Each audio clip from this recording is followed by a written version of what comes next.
John, how did you think your team showed the will to win, compete, and all of that?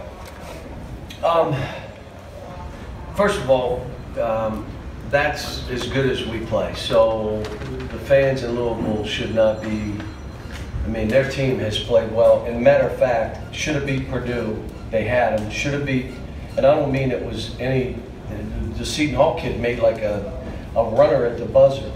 So what they did today, we just played about as well as we can play, and mainly because we finally competed and battled for an entire game. Now I had to sub some guys because we started reverting, and I just wasn't going to let it happen even late the last 2 minutes because we're still learning. But I really like their team. They did not make shots today, thank goodness for us, but they're a 40% three-point shooting team. You saw when they started going into post, I had to go zone because they were going to score. They scored like 3 straight buckets to start the half when we went zone. So David has done a good job with this team, and you know, they hit us on a bad night. I mean, this is one of our better games. Shea was ridiculous. I thought Quad A, the way he started the game. I like the lineup of Quad A, Shea, and Hami. A little bit smaller, but I like that lineup. Nick, they're not computers, folks, and you saw that today. It's not a computer game. Nick was not good at all, but that's okay. Next game, Sasha was good. Wenyan did the stuff that he's doing for us. Hami and PJ played, my opinion, his best game of the year. So now we got a quick flip. I got to go to the office here in a minute and watch this tape, and then I've got to watch our Georgia game last year. Hopefully we didn't play them twice, because then I got to watch both of them. And then I got to watch the last couple of times they played, because we have to start tomorrow because we play Sunday afternoon. Sunday at 6, that's my afternoon. Coach, knowing how much this rivalry means to the program and how your rivalry with Coach Pitino over the years affected like the way fans viewed it, how did it feel to look over today and him not be there? How did that feel? I'm gonna be honest with you, I was so worried about the game. I really didn't. That never entered my mind. I mean, it's the next game for me, and it didn't. I mean, the one thing is obviously his imprint because of how they're playing, and I thought they played more zone today than they did. They tried to get into zone a couple different times, but they played mostly man. Some of the pressing stuff, some of the offensive stuff, that's still stuff they've run over the past years. Kyle, what exactly got into Shea today? I mean, he was really in attack mode from start to finish driving. Seemed really confident finishing. You know, the biggest thing, a matchup there. Let me tell you the biggest thing. If you were watching, most of you here don't watch the game, you're just tweeting and doing stuff. But if you happen to glance at the game, what you see on his face is a smile. That kid smiles. And I asked him after, I don't know if it's a Canadian thing, I don't know what it is, but every Canadian that I coached has fun and smiles and doesn't feel the weight of the world on them. I've got some guys still feeling the weight of the world. You can see it. They miss a shot, they shrug their shoulders, they get pushed, something happens, you know, and again, these kids are 18 and 19-year-olds. I mean, they're all first year in college. They're 9 months ago, guess what? They were playing high school. So, you know, some of it's expected, but Shea, he just plays. Now, here's the thing with him and Kevin and even Hami, teams are starting to collapse defensively, which means, you won't believe this, you have to pass. Like, you're not gonna shoot a layup, and you've no reason to dribble into 3 guys, make that pass and be willing. And, you know, we've got guys on the team, we're trying to get better at that. Teams watch us, and like Louisville said, they play all one-on-one. I looked at my team, I said, do you understand they're saying you don't pass? Pass the ball to each other. Make the game easier for each other. And I thought we did a lot of that tonight. Larry. John, what did you like best about PJ? Was it just his energy and his effort, or something else? Yeah, he had a way. Look, he's got to be a great guy for him to watch and emulate is Draymond Green. Draymond's not a bully. but he can be. He will be, but that's not what his game is. If he's open, he's shooting threes. He's making free throws. The entire time, Draymond has a spirit about him that drags everybody else. See, your body language screams. It screams. And you can drag people one way or do what Draymond does and drag them the other way to get them more inspired, wanting to play. And I'm just telling PJ, be that guy. I'm telling him to shoot balls. There's no one telling him not to shoot. I'm telling him to drive, but you got to get by him, and you're not trying to bully. You're trying to have a spirit about you. But I'm proud of him. And Wenyen, I mean, again, the kid fights. And I told him after, this is who we should be every game. Now, it's hard to be that, but it's okay because I know Wenyen and Shea will be that. And if I have 3 others, then those are the 5 that'll play. The rest of you won't play. I'll just play those 5. And the good news is we can play zone now. So I can play those 5. And when I was at UMass, I played 5 guys. My guards played 39 minutes, and my other guys played 37 and 38 minutes. I played 5 guys. I can do that. I mean, again, that was 30 years ago. I'm still standing, which is amazing, but... Back row with cameras. Coach in the back here. Yesterday you said you guys need to defend better, you need to be more aggressive. Today you held Louisville to just 3 of 25 from 3 and 35% from the floor. How pleased were you with your team's effort on the defensive side? I was happy, but understand that they missed some shots today that they normally make from the 3, thank goodness. But I think, again, we contested.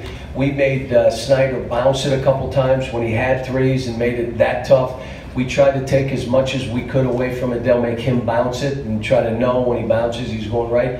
But we were able to go zone and man. Look, most of my teams haven't been able to do this.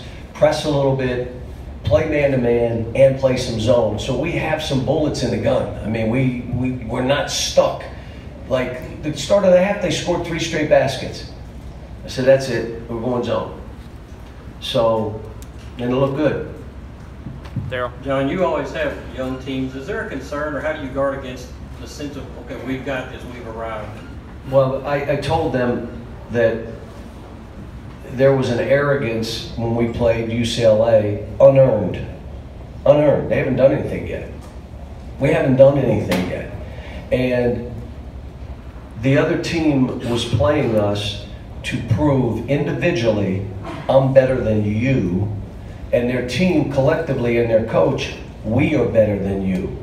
We didn't fight, we just let it happen. Well, you can't, if you want to do this for a living, you better fight. Or someone else is going to fight and you're going to be watching TV. You better fight for what you want. Shea hasn't had all the accolades. We've had a lot of guys in there that have been told how great they are for a long time. You start believing that. But the guy playing against you doesn't believe it. He's trying to take your heart out. And you got to fight back. And we're learning. I mean, I said today before the game, we're no longer freshmen. I'm not saying it anymore. We're not freshmen now. We're 10 games in, 11 games in. We are not freshmen. And the other thing I said, we got to start smashing people. When you drop 11 in the polls, losing a neutral game to UCLA, pretty good team. I thought we'd be out of the top 25, to be honest with you. There was a lot of hope for that.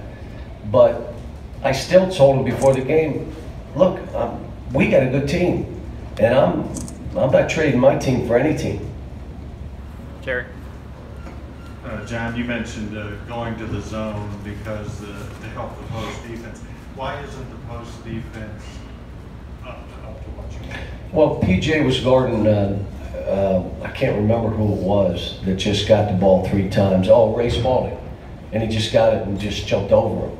So your option is on the second bounce, you go trap, leave the court open, or you play zone. And now instead of going against PJ, he had to go against either Sasha or Nick or someone big.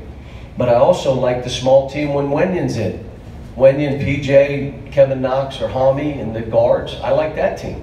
And we went zone with that team, and it was pretty good. Put PJ in the middle and let Wenyen and Kevin Knox be the wings. John. John, we always love it when you self-reflect. What grade would you give yourself this year for the way you've coached this team?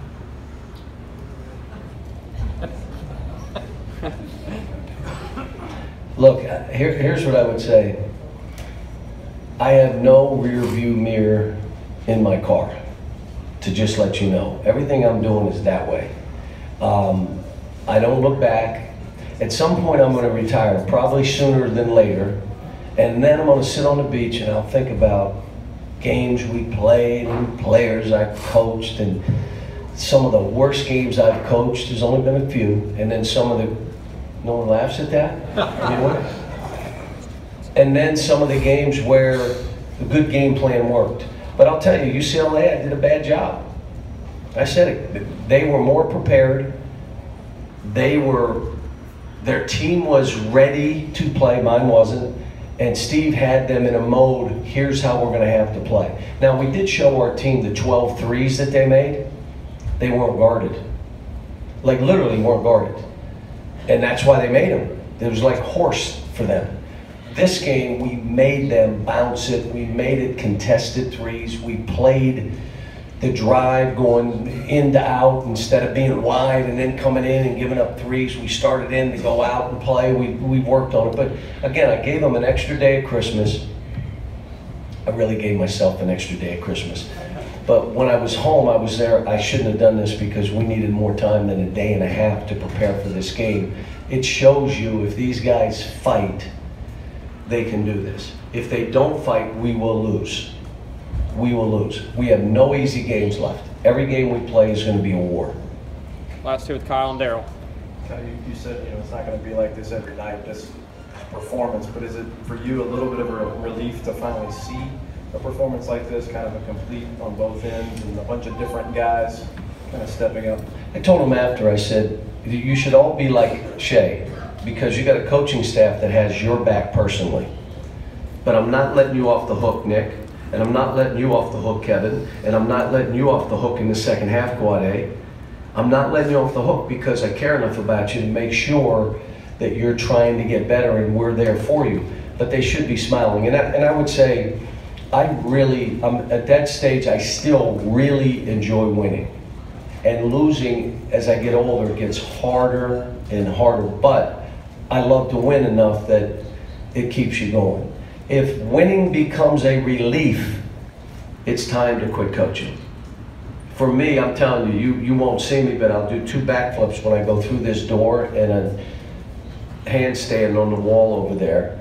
Wow. Because no, seriously, because this kind of performance from your team when you coach in this environment, in this kind of game, it's big time. Thanks. Happy New Year, by the way, for everybody.